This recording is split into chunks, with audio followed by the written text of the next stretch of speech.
penjelasan perbedaan antara laba bersih dan kas bersih dari aktivitas operasional. Yang keempat, memberikan dasar untuk menilai pengaruh aktivitas operasi, investasi, dan pendanaan terhadap posisi keuangan di perusahaan. Di sini saya akan melanjutkan dari poin keempat, yaitu klasifikasi arus kas. Yang pertama ada arus kas dari kegiatan operasional. Jadi aktivitas operasional yang mencakup seluruh kegiatan utama perusahaan yang menghasilkan pendapatan dan memengaruhi laba bersih. Bertujuan untuk menunjukkan kemampuan perusahaan menghasilkan kas dari kegiatan utama serta menilai keberlanjutan operasional dan kualitas laba bersihnya.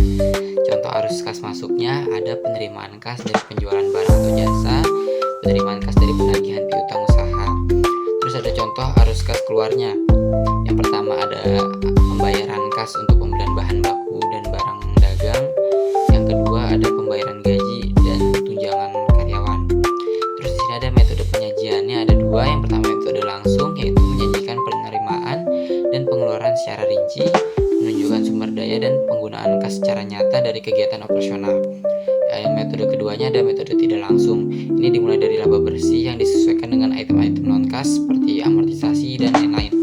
Terus yang kedua ada memperhitungkan perubahan pada komponen modal kerja seperti piutang, persediaan, dan hutang.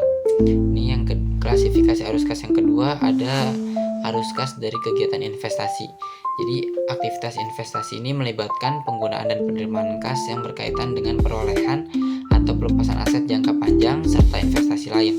Tujuannya untuk menggambarkan strategi investasi perusahaan untuk pertumbuhan jangka panjang serta menunjukkan bagaimana dana dialokasikan untuk pengembangan aset produktif.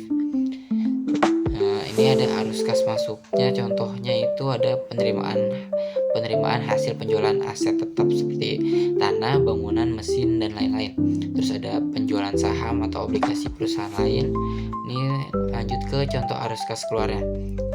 Yang pertama ada pembelian aset tetap atau aktiva produktif lainnya.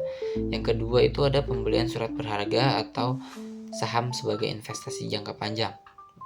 Masuk ke klasifikasi arus kas yang terakhir atau yang ketiga, yaitu arus kas dari kegiatan pendanaan.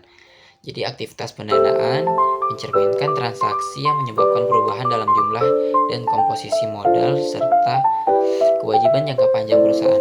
Tujuannya itu untuk menunjukkan bagaimana perusahaan ini membiayai operasional dan investasinya serta menjelaskan kebijakan struktur modal dan pembiayaan eksternal sehingga nantinya dapat membantu menilai kemampuan perusahaan memenuhi kewajiban keuangannya.